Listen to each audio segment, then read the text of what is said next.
So big boss Malayalam season 7 eviction അപ്ഡേറ്റുകളിലേക്ക് തന്നെ പോകും. അപ്പൊ പ്രേക്ഷകരെല്ലാം കാത്തിരുന്നത് പോലെ ഒരു എവിക്ഷൻ നടന്നിട്ടുണ്ടെന്നാണ് അറിയാൻ സാധിക്കുന്നത്. ഇന്നലെ അപ്പാനി ശരത്ത് ആര്യന്റെ അടുത്ത് പറഞ്ഞതുപോലെ തന്നെ അപ്പാനി ശരത്തിന്റെ ചീട്ട് കീറിയെന്നാണ് കേൾക്കുന്നത്.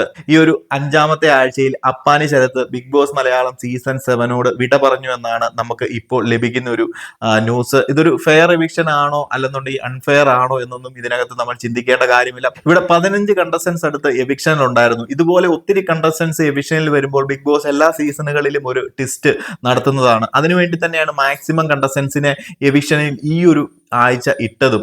ബിഗ് ബോസ് ഹൗസിനുള്ളിൽ ഒരു ടെസ്റ്റ് കൊണ്ടുവരാൻ വേണ്ടി തന്നെ ഏറ്റവും കുറവ് വോട്ടുള്ള ആൾക്കാരിൽ നിന്ന് ബിഗ് ബോസിൻ്റെതായിട്ടുള്ള ഒരു സെലക്ഷൻ ഇവിടെ നടക്കും. ഒരു അൺഫെയർ ആയിട്ടുള്ള ഒരു എവിക്ഷൻ തന്നെ ആയിരിക്കും അവിടെ നടക്കുന്നത്. ബട്ട് ഏറ്റവും വോട്ട് കുറവുള്ള കണ്ടസ്റ്റൻസിൽ നിന്ന് ഞാനൊരു മുൻ വീഡിയോയിൽ പറഞ്ഞിരുന്നത് പോലെ തന്നെ ഒരു 5-6 പേരുടെ ലിസ്റ്റ് ഞാൻ പറഞ്ഞിരുന്നു. ഡേഞ്ചർ സോണിൽ ഉണ്ടായിരുന്ന കണ്ടസ്റ്റൻസ്, അവരിൽ ഒരാൾ കൂടിയാണ് Appani Sarath.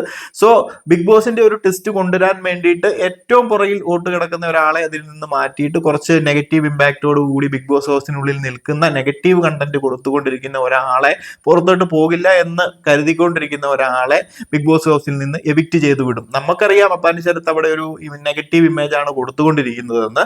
But negative or positive, Appani ശരത്തിനേക്കാളും വാഴകളായിട്ടുള്ള ഇഷ്ടംപോലെ contestants big boss Malayalam season 7 അവരൊക്കെ പുറത്ത് പോയിട്ട് വേണമെന്നുണ്ടെങ്കിൽ അപ്പാനി ശരത്തിനെ പുറത്ത് വിടാമായിരുന്നു. ബട്ട് ബിഗ് ബോസ് എപ്പോഴും ഒരു ടെസ്റ്റ് കൊണ്ടുവരും. എന്തായാലും നമുക്ക് നോക്കാം. 100% ഒന്നും ഞാൻ ഉറപ്പ് പറയുന്നില്ല. ബിഗ് ബോസ് ആണല്ലോ, എന്തും നടക്കാം. നിലവിൽ ആദ്യ ഷൂട്ട് കഴിയുമ്പോൾ അല്ലെങ്കിൽ സാറ്റർഡേ ഷൂട്ട് കഴിയുമ്പോൾ അപ്പാനി ശരത്ത് എവിക്റ്റഡ് ആണെന്ന് തന്നെയാണ് അറിയാൻ സാധിക്കുന്നത്. അപ്പോൾ കൂടുതൽ അപ്ഡേറ്റുകളുമായി മറ്റൊരു വീഡിയോയിൽ കാണാം.